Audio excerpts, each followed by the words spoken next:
All right, guys, we have started to move into programming. So I want to run through this quick instructional video with you guys just to kind of show you what this week is going to bring. So last week we kind of talked about this cardiorespiratory programming and muscle health, and we talked about individuals with metabolic syndrome. And you did a review, you did a summary review on this particular component. Now, this week, we're going to do something very similar. We're still talking about cardiorespiratory programming. We know how to assess. We know that we need to do medical histories. We know that we have to have PAR-Qs. We know that we have to pass the ACSM algorithm in order to essentially let people start to work out. We know how to do a VO2. We know how to do submaximal assessments. So we're kind of moving right along here. So what I wanted to do on this particular week is essentially a part 2 to this week. All right. Last week we talked about people who have metabolic syndrome, people that are at risk for some sort of complication. This week, if you look down here, we're going to talk about a different population. We're going to talk about athletes. So we're going to look at male runners in one paper that I have. And then in another paper that I have, we're going to look at the effects of circuit training programming on muscle strength, agility, anaerobic performance, and cardiovascular endurance. So what I'm doing now is I'm kind of shifting our focus from this at-risk population to more of athletes and normal, regular, healthy individuals. So let's walk through what you should be focusing on this week. I have your video up for you guys. If you click on this, it'll take you to the video link. That is a lecture talking about some of the important components in this. On top of the lecture, here is your slides. Let me show you something here so that we're all on the same page. Let this load. Give me one moment here. The computers have been very slow with the strange weather that we've been having. And I'll probably find some Jeopardy music to play here, right? Some game show music until this thing loads, or I'll just keep talking. Anytime now. Okay, so I gave you guys a slide talking about Chapter 5, designing cardiorespiratory exercise programs, and I just walk through some of the I walk through some of the basics with you guys, right? Warming up, cooling down, blah blah blah. You guys can listen to my lecture on this. It's all very self-explanatory, very easy. And then we get into this exercise prescription and we start talking about this FIT principle with mode, intensity, frequency, and duration. We start talking about it here as well. We talk about type, time, volume, progression. Your textbook talks about all this. I talk about it in my lecture. And then we start to get into these different types of exercises, different approaches to it. But the part that I really want to get to is this right here. So when we start to talk about exercise intensity, ACSM has very stringent guidelines in which we're supposed to follow. So I stopped the lecture here because I need to make another small lecture for you guys that is going to show you some basic calculations. So I thought I would stop it here just to give you an idea of what is happening. And then probably on Wednesday or Thursday, I will record the calculation part, which will basically finish out the next lecture. So you guys will have one more kind of small lecture coming down the pipe with this particular content. All right, so let me go back here. So when you get to that slide, that's kind of where we're stopping. Now, let me go back to week 11. Here we go. So this and this are obviously, this is my lecture. These are the slides. And then what I have for you guys, let me move this so these are together. I have you 2 articles, okay? You need to read both of them. I am not going to make you do a summary this week on either of these, but it's important that you understand how concurrent training may or may not increase cardiorespiratory fitness. And you need to understand how circuit training, which is going to have different components like speed, agility, strength, endurance, power, kind of all folded into its training design. You got to understand how those other components impact cardiovascular endurance and cardiovascular fitness. Now, you and your partners need to address these together because we're getting close to making our next exam happen here, and it's going to be a presentation that is going to contain information from this and information from this. And you and your team are going to have to figure out how to weave in this information on concurrent training and circuit training with cardiovascular fitness, either on athletes or on people who have an illness, and you don't know which population I'm going to give you. So I might give one team metabolic syndrome or a component of metabolic syndrome, and I might give another team athletes, and you have to know how to adjust your approach based upon what you've read and the notes that you've taken. So even though I'm not going to give you guys a summary exercise on this, I would highly, highly, highly advise you to do an extraction sheet so you have that information in front of you for the next exam, which is going to be a video presentation that you and your team are going to make, where you are going to tell me how you would take this individual, someone who is sick, or how you would take this individual, somebody that is healthy and perhaps an athlete, and run them through a cardiorespiratory assessment, how you would run them through a cardiorespiratory programming design, and how you would basically progress their design in order to make sure they get better. Now, this person here who has metabolic syndrome, their goal might be to lose weight, where this person here, their goal might be to increase their running time.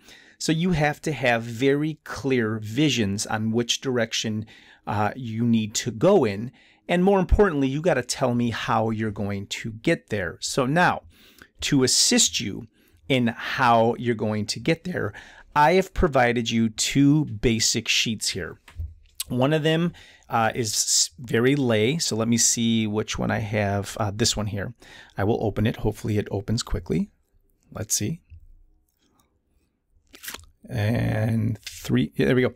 So I put here important considerations for cardiorespiratory fitness program. So I just have these very simple bullet points that I typed up for you guys to kind of put you in the right mindset, right? How hard should I push myself? How many days a week should I exercise? This you'll recognize from our presentation. How do I know when it's okay to add more distance? What about warm up and cool down? So I made this for you guys just as a very simple guideline because we don't have the lab, we don't have the weight room, we can't work together. So I'm trying to do the best I can in delivering you this type of information. So I highly advise you to read this and take some small notes, starting to put on your programming cap. And by programming, I mean we are now going to take somebody into the gym, into the weight room, out onto the track and field, and we're going to start exercising them. Now, let me go back. There we go. Now, the other one that I made for you guys is this one here. And this one's much more important because when you present your exam to me, you are going to answer these questions for me, right? So I put customized cardio programming, program design assistance. I have created some very simple bullet points that kind of help you design a program for somebody. Now, again, this design is going to slightly change based upon who I give you. Do I give you somebody that's normal and healthy? Do I give you somebody that's an athlete? Or do I give you somebody that has metabolic syndrome? You don't know who I'm going to give you. So make sure that you and your team are talking about how you would design this program for the individual that you're going to be working with. You must consider frequency. How frequently are they going to be in the gym with you, receiving coaching in order to meet their goals? You have to determine what the intensity is. I put some things here about intensity, and this particular component will make much more sense when I give you guys that second mini little lecture that's coming later on this week. So if this part doesn't make sense yet, we will get to it. Time, how long are they going to be exercising while they're with you? type. What type of exercises are we going to do? Modality. Are you going to have them running? Are you going to have them biking? Are you going to have them rowing? Are you going to have them doing all of that plus weightlifting? Because remember what I said in our module this week, I have 2 papers for you that talk about whether or not weightlifting or agility training or endurance training or power training enhances cardiorespiratory fitness, or if it hurts cardiorespiratory fitness. And when you and your team decide on what direction you're going to go in, well, when you're talking about program design, you're also going to have to put in a component of strength training, and you're going to have to give me some examples of what type of strength training you would do. Would you have them doing heavy squats? Would you have them doing endurance training with light weight? You have to tell me in detail what you would do. And I'm going to provide you guys with an outline that tells you exactly what I'm looking for. So that's all coming. I just don't want to give it to you now because I just want you to read this and be okay with this. Progression. When are we going to progress? How often are we going to progress? Well, if it's somebody that has metabolic syndrome, it might be a slower progression than somebody that has that's an elite athlete. Okay. Time and volume. This tells you about METs and time and volume and what volume means. And this is why I made you guys aware of what METs are. You know that 1 MET is 3.5 milliliters of oxygen per kilogram a minute. So all this information here is review. Enjoyment. We got to talk about what we're going to do to make sure people enjoy what we're doing. And then talking about certain intensities and zones. This is from your slides. I just threw this in here just to kind of make sure that we really understand this component. And again, this will be made much more clear when I provide you guys with that other small little lecture. And then there's just a couple of other things here to kind of focus on.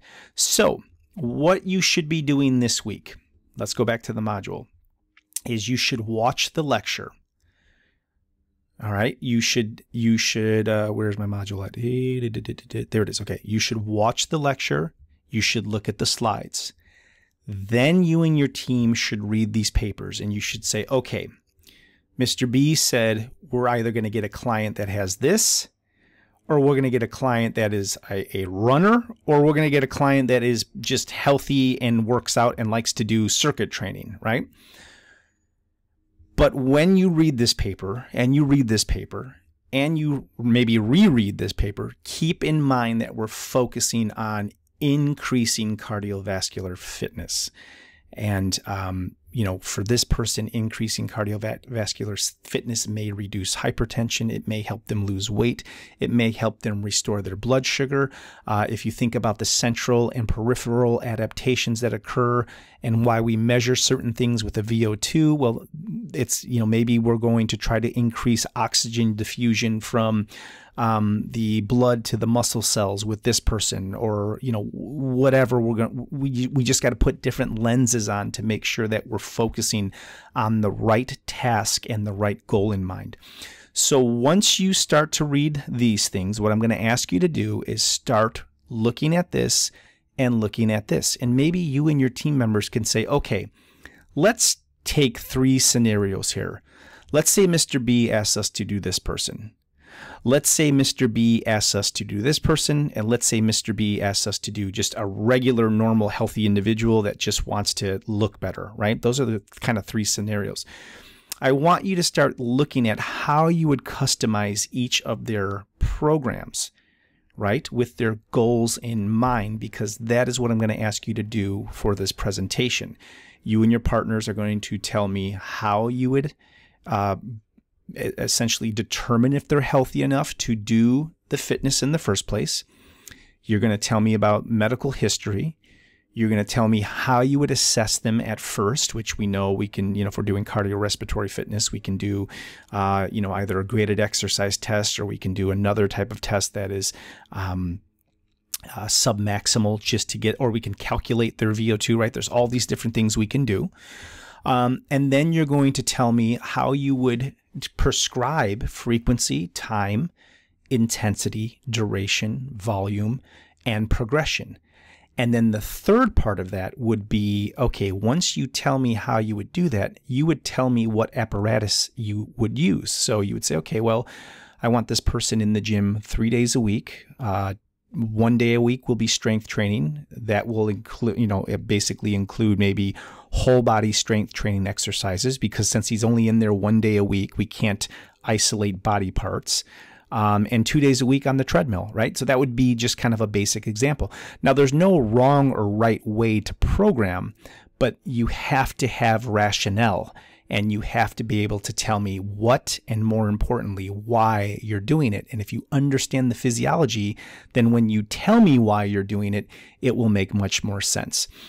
So I'm just kind of getting your head in the right space. And then next week, I will send you a outline of what the exam is going to look like, and I will leave you alone for maybe a week or a little over a week, and I will let you put this together, and then your next exam will be near the middle of November. So I'm going to give you plenty of time to put this together. All right, so I'm going to say goodbye for now, and then again, sometime near the end of the week here, I will have that second small little lecture up for you guys. Take care, guys. We will talk soon.